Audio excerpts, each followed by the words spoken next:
మన బ్రతుకు మనం బతుకుతుంటే బ్రతకనివ్వకుండా ఎవరెవరో వచ్చి ఏవేవో సలహాలు ఇచ్చేస్తూ ఉంటారు కదా. మీకు జరిగే ఉంటుంది కదా ఇలాగా.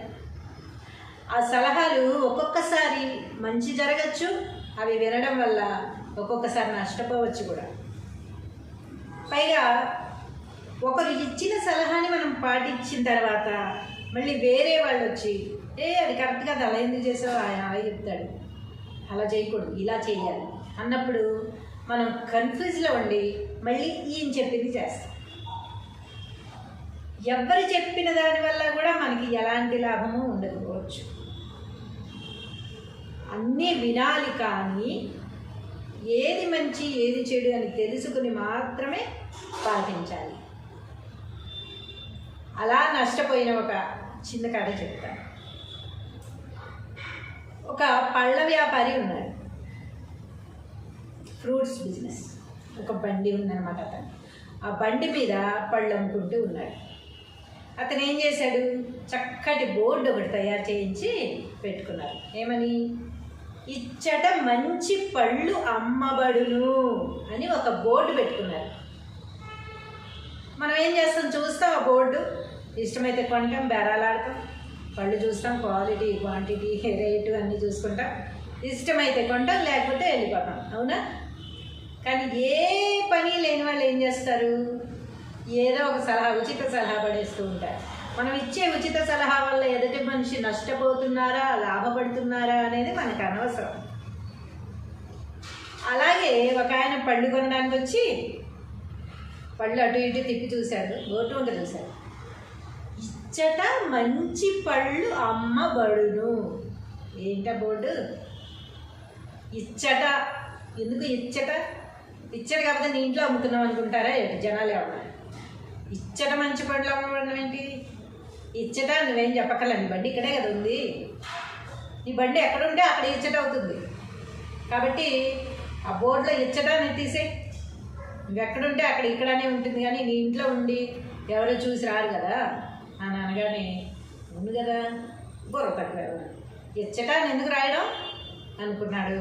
కానీ అది కొట్టేసి బోర్డు పెడితే చండాలంగా ఉంటుంది కదా, బాగోదు కదా.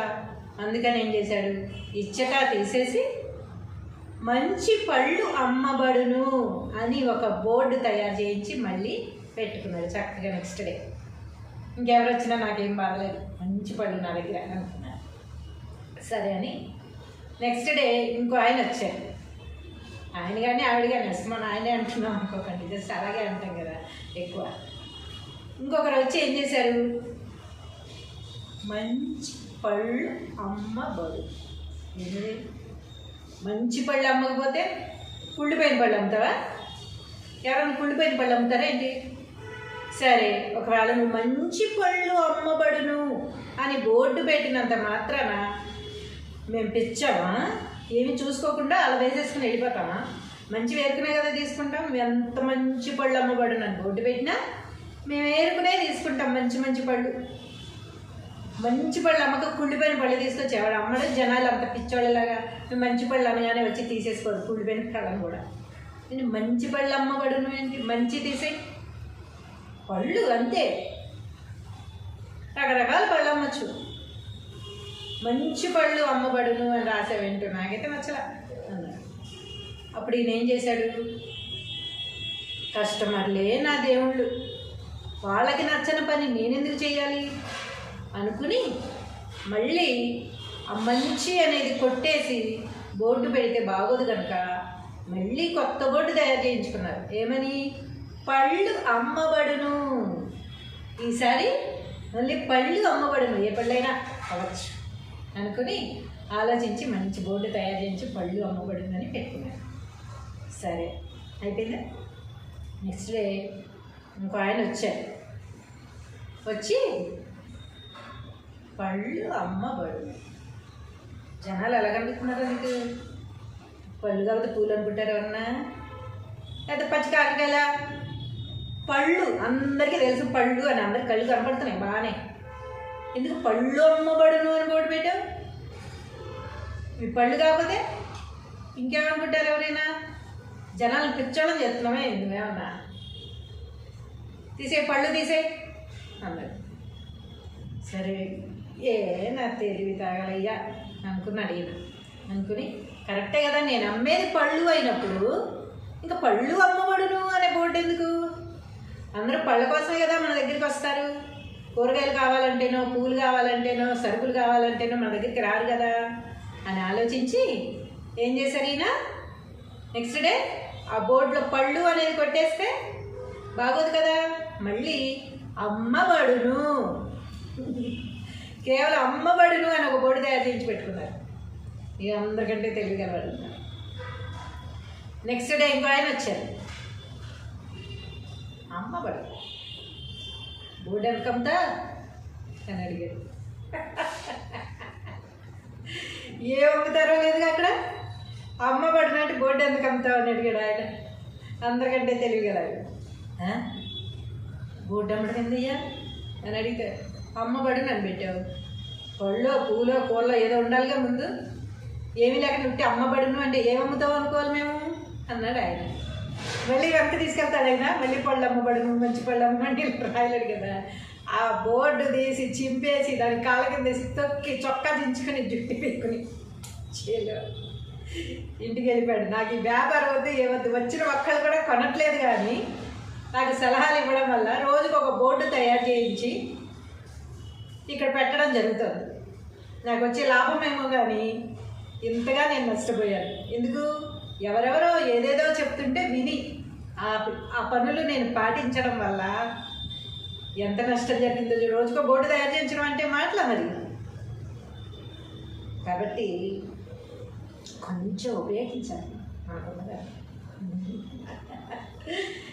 అమ్మబడును అంటే ఈ బోర్డు ఎందుకు అమ్ముతా అని అడిగాడంటే మళ్ళీ పళ్ళు అమ్మబడిన రాయాలి. కరెక్టే కదా, అది అందరు చెప్పింది కరెక్టే, కానీ ఇష్టమైతే చేయాలి, లేకపోతే లేదు, ఆలోచించాలి. అవునబ్బా నేను పెట్టుకున్నాను బోర్డు, నా దగ్గర మంచి పళ్ళు దొరుకుతాయి కనుక మంచి పళ్ళని పెట్టాను, ఏముంది ఇప్పుడు నీకేం కావాలి చెప్పు అంటే అయిపోతుంది. అలా కాకుండా చెప్పిన వాళ్ళు చెప్పినట్టు మనకు కూడా అలాగే దొరుకుతారు. ఎవరో సలహా ఇస్తారు, అది పాటించిన తర్వాత కాదు. చాలామంది మీరు చూడండి, ఇళ్లలో కూడా వాస్తు బాగాలేదని చెప్పి ఎన్ని రకాల వాస్తులు మారుస్తూ ఉంటారో వాళ్ళు. చాలా చోట్ల నేను చూశాను. బాత్రూమ్ ఇక్కడ ఉండకూడదు అంటే పాపం బాత్రూమ్ తీసి వేరే చోట కట్టించడం అంటే మాటల ఎంత డబ్బు ఖర్చు అవుతుంది. తర్వాత వచ్చేసి గడియారం అక్కడ ఉండకూడదు అంటారు ఒకరు. సరే గడియారం అంటే కొన్ని ఏదో తీసి పక్కన పెడతాం. కిచెన్ కట్టు ఇటు ఉండకూడదు అంటారు. అల్మరా ఇటు పెట్టావేంటి? ఇటు కాదు పెట్టాల్సింది, ఇటు పెట్టి. ఎవరు ఏది చెప్తే మళ్ళీ చేయకపోతే మనకేమన్నా నష్టం కలుగుతుందేమో. ఇన్ని కోట్లు పెట్టి ఇల్లు కట్టుకున్నాం, మార్చకపోతే మళ్ళీ ముందు వాస్తు చూపించుకునే కదా కట్టుకుంటారు. తర్వాత ఒక్కొక్కరు వచ్చి ఎవరు అసలు ఇది వాస్తు రాసింది, వాస్తు చూసింది ఎవరు అని అడిగేస్తారు. ఒకటే మాట మన గుండె జారిపోతుంది. అమ్మో ₹1,00,00,000 ఇల్లు వాస్తు తినగా లేదా ఏంటి అనుకుంటా. దేవుడు కదా ఇటు పెట్టారేంటి అంటారు. హైవే మన జారిపోతుంది. అమ్మో దేవుడు కదా ఇటు ఉండకూడదా అనుకుంటా. అలాగా వన్స్ మనం నమ్మి చేసేసిన తర్వాత దాని మీద డిపెండ్ అయిపోవాలి అంతే. ఎవరో వచ్చి ఏదో చెప్పారా సరేనండి అన్నారు, అంతేగాని దాన్ని మారిస్తే ఇంకొకరు వచ్చి ఇంకొకటి చెప్తారు, మళ్ళీ మారుస్తుంటామా? ఇదంటే బోర్డు కనుక సరిపోయింది. ఇంట్లో కూడా అలా చాలా మార్చినవి నేను చూసాను. మార్చి మార్చి మార్చి లాస్ట్గా ఇల్లు అమ్ముకున్నాను. ఏం చేస్తారు? వాస్తు కరెక్ట్గా ఉండదు కదా, ఎవరు చెప్పింది ఏది కాకుండా తలకిందలు చేసేసారు ఉన్నదంతా. ఇల్లు అమ్ముకున్న వాళ్ళని చూశాను, ఇంకా ఘోరమైన కూడా చూశాను నేను. అలాంటివి ఉంటాయి అన్నమాట. కాబట్టి ఎవరన్నా ఏదన్నా సలహా చెప్తే వినండి, తప్పులేదు. బాగా మీకు మంచి అనిపిస్తేనే చెయ్యండి, అది కూడా ఒక్కసారి మాత్రమే. మళ్ళీ ఇంకొకరు వచ్చి దాన్ని మార్చమన్నప్పుడు మనం మారుస్తూ వెళ్ళలేము, అది చాలా నష్టపరుస్తుంది మనల్ని. ఇది ఒక్కటి బాగా గుర్తుపెట్టుకోండి.